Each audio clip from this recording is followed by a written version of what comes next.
बिस्मिल्लाहिर्रहमानिर्रहीम। अस्सलाम वालेकुम दोस्तों, कैसे हैं आप सब लोग। उम्मीद है अच्छे होंगे। जी दोस्तों, आप लोग देख रहे हैं मेरा यूट्यूब चैनल जवाब दो विद नईम अहमद। दोस्तों, जैसे कि आप लोगों को पता है कि एमकेएम पाकिस्तान ने अपने बानी अपने कायद अल्ताफ हुसैन साहब के ऊपर प्रॉपर्टी के हवाले से केस किया हुआ है।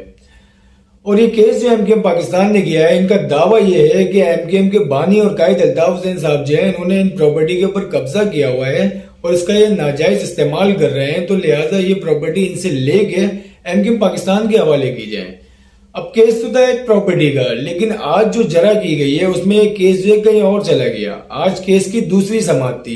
कल 28 नवंबर को पहली समाअत हुई जिसमें नदीम नुसरत साहब हाजिर हुए अदालत में और उन्होंने अपना बयान जमा कराया, रिकॉर्ड कराया। उसके बाद आज जो जरा की गई है वो फारूक सत्तार साहब से की गई। इससे पहले मैं बताऊं कि फारूक सत्तार से जरा क्या हुई है, मैं आपको बताता हूं कि ये जो केस है ये प्रॉपर्टी की तरफ से घूम के 22 अगस्त 2016 की तरफ चला गया है। उसकी वजह ये हुई कि एमकेएम पाकिस्तान ने आज ये दावा किया कि एमकेएम के बानी अल्ताफ हुसैन साहब नहीं है, एमकेएम के फाउंडर अल्ताफ हुसैन साहब नहीं है, उसके फाउंडर जो है वो कोई और लोग थे। उसके बाद जो है अल्ताफ हुसैन साहब सामने आया और उन्होंने अपने आप को फाउंडर जाहिर किया। इस वजह से अब ये जो बात आज हुई, इस वजह से केस में ना कुछ टर्निंग पॉइंट आ गए। आज जो वकील एमकेएम लंदन के वकील थे, उन्होंने जरा की फारूक सत्तार से उन्होंने सवाल किया कि जी आप ये बताएं, ये जो 90 है ये आपका मरकज था। फारूक सत्तार मना करते हैं, जी नहीं, 90 हमारा मरकज नहीं था। उसके बाद वकील जो है वो कुछ डॉक्यूमेंट दिखाता है, कुछ कागजात, कुछ खत दिखाता है और उसमें दिखाता है कि ये आपके डॉक्यूमेंट है, इसके ऊपर लिखा हुआ है कि आपका मरकज 90 है। तो फिर फारूक सत्तार कहते हैं जी हाँ, वो पहले हमारा 90 था, अभी हमारा आरजी मरकज बहादुराबाद है। उसके बाद जी वो सवाल करते हैं कि आपने 22 अगस्त 2016 के वक्त जब अपने बानी अपने कायद को अपनी पार्टी से अलग किया, क्या उस वक्त आपने अपना आइन पढ़ा था? आपके आइन में लिखा हुआ है, आपके आइन की जो आर्टिकल 9 है, आर्टिकल 9, उसमें लिखा हुआ है अगर राब्ता कमेटी जो भी फैसला करेगी उसकी तौसीक जो है, उसकी मंजूरी जो है वो बानी और कायद अल्ताफ हुसैन देंगे, उसके बाद उस पर इम्प्लीमेंट होगा। तो आपने अपने कायद से इसकी मंजूरी ली थी, इसकी तस्दीक कराई थी, इसकी तौसीक कराई थी। तो फारूक सत्तार मना करते हैं, हमने नहीं कराई। तो बोला कि आपने आइन शिकनी की, कैसे कर दी? फिर उसके बाद जी बोलते हैं कि आपने जब बानी को अपने आप से अलग कर दिया, उसके बाद आपने जब अपने आइन में चेंजिंग की है चेंजिंग करने के बाद भी आपने फाउंडर जो है वो अल्ताफ हुसैन को लिखा। तो अब आप कैसे मना कर रहे हैं कि फाउंडर अल्ताफ हुसैन नहीं थे? यहां भी फारूक सत्तार के पास कोई जवाब नहीं था। इसके बाद वकील सवाल करता है, जी आपकी जो राब्ता कमेटी है, आपके आइन में लिखा हुआ है कि अगर आप अपने कायद को अपने आप से हटाएंगे तो आपको अपनी राब्ता कमेटी के जो 2/3 अक्सरियत है उसकी मंजूरी लेनी पड़ेगी। क्या आपने अपनी राब्ता कमेटी से 2/3 अक्सरियत की मंजूरी ली थी? वो मना कर देते, जी नहीं, हमने अपनी राब्ता कमेटी की 2/3 अक्सरियत की मंजूरी नहीं ली। हाँ, उस टाइम पे जो कन्वीनर थे नदीम नुसरत साहब, उनसे हमने जरूर बात की थी, लेकिन उन्होंने भी हमें मंजूरी नहीं दी थी, लेकिन हमने राब्ता कमेटी की 2/3 अक्सरियत भी नहीं ली थी। फिर यहाँ पे फारूक सत्तार फंस जाते हैं। उसके बाद जी केस आता है 22 अगस्त 2016 की तरफ।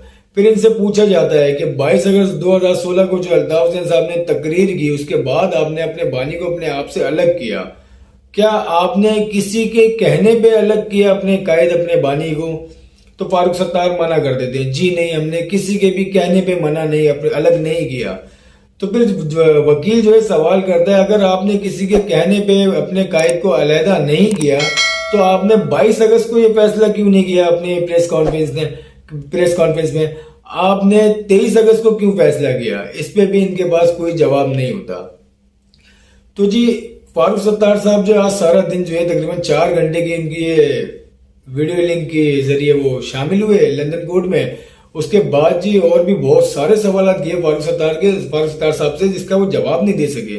और उसके बाद जो है जज जो है उन्होंने पुकारा अमीनुल हक साहब को और बोला, जी मुद्दई जो है जिनके नाम पे केस जो है फाइल हुआ है, इसका नाम है अमीनुल हक, ये बंदा किधर है, इसको तो बुलाओ। तो पता चला जी अमीनुल हक साहब जो है वो लंदन नहीं आ सकते क्योंकि उनके वीजे में कुछ इश्यूज हैं। अब वीजे में इश्यूज है ये तो अल्लाह बेहतर जानता है और एमकेएम पाकिस्तान बेहतर जानती है क्या इश्यूज हैं। तो इस पे भी थोड़ी सी परेशानी हो रही है एमकेएम पाकिस्तान को, क्योंकि एमकेएम पाकिस्तान के जो वकील हैं उनके पास अभी उनके साथ कोई खड़ा हुआ नहीं है। एक टीम वर्क होता है ना, जैसे कि एमकेएम लंदन के पास है। एमकेएम लंदन के जो सारे विटनेस हैं और इनकी जो लीगल टीम है, जो वकला है और जो कायद है अल्ताफ हुसैन साहब, वो सब एक साथ खड़े हुए हैं। और जहां पर जो एमकेएम पाकिस्तान के जो वकील हैं वो अकेले हैं, उनके साथ मतलब उनको एक होता है ना पीठ थपकने वाला, जो पीछे हाथ रखने वाला, वो कोई है नहीं। तो यहाँ पे थोड़ा सा एमकेएम पाकिस्तान इस केस में कमजोर हो रही है। अब आगे जो है वसीम अख्तर साहब का भी बयान होना है। अब वसीम अख्तर साहब से किस तरह के सवाल किए जाएंगे और क्या क्या सवाल और वसीम अख्तर साहब से किए जाते हैं, कहाँ कहाँ वसीम अख्तर को फंसाया जाएगा, क्योंकि एमकेएम लंदन के वकील हैं वो पूरी तैयारी के साथ हैं, पूरी डॉक्यूमेंटेशन के साथ है, हर चीज इनके पास अवेलेबल है। तो अब देखना ये होगा कि आगे क्या केस है और किस तरफ जाता है। 2 दिन और जरा होगी, जो इनके विटनेस है एमकेएम पाकिस्तान के, इन लोगों से 2 दिन और जरा की जाएगी। उसके बाद जो जरा की जाएगी वो एमकेएम लंदन के जो सारे विटनेस है, जो गवाह है, उनसे जरा की जाएगी। तो फिर ये भी देखना पड़ेगा कि एमकेएम पाकिस्तान के जो वकील हैं वो किस तरह की तैयारी के साथ आए और किस तरह से जरा करते हैं। और अमीन उल हक साहब का लंदन में होना बड़ा जरूरी है, क्योंकि अमीन उल हक साहब ने जो एक मुबैयन रिपोर्ट है कि उन्होंने कहा है कि वो वीडियो लिंक के जरिए इस केस में शामिल होना चाहते हैं, वो लंदन आ नहीं सकते, लेकिन उनका होना बड़ा जरूरी है। क्योंकि अगर ये केस एमकेएम पाकिस्तान हार जाती है तो ये एमकेएम पाकिस्तान का एंड हो जाएगा। फिर इनके पास कुछ भी नहीं बचेगा, जो है वो भी देना पड़ जाएगा इनको, बानी को अपने जो लेना चाह रहे हैं उससे ज्यादा देना पड़ जाएगा। तो खैर, आज अल्ताफ हुसैन साहब ने कोर्ट रूम जाने से पहले भी एक बयान दिया और उन्होंने जो नए आर्मी चीफ है उनसे अपील की है जी वो उनके ऊपर भी कुछ नजरसानी करें, उनकी फाइलों को भी देखें और उनके ऊपर भी ये कुछ फैसला दें, उनकी जो सियासत को बंद किया हुआ है उसके ऊपर नजरसानी करें। अपील की उन्होंने नए आर्मी चीफ से। अब देखते हैं हमारे नए आर्मी चीफ उस पर क्या नजरसानी करते हैं और क्या फैसला देते हैं, ये भी बहुत इंपॉर्टेंट है। अच्छा जी, अब मुझे इजाजत दें, टाइम बहुत हो गया है, मैं काफी लेट हो गया, तबीयत भी कुछ ठीक नहीं थी, तो बस अचानक से मैंने सोचा एक वीडियो कर लूं सोने से पहले। आप लोगों को मेरी वीडियो अच्छी लगे तो इसको लाइक कमेंट जरूर करें और मेरी वीडियो को शेयर जरूर करें और मेरे यूट्यूब चैनल को सब्सक्राइब लाजमी करें। अब मुझे इजाजत दें, कल मिलेंगे नई वीडियो के साथ, नई खबरों के साथ। अल्लाह हाफिज।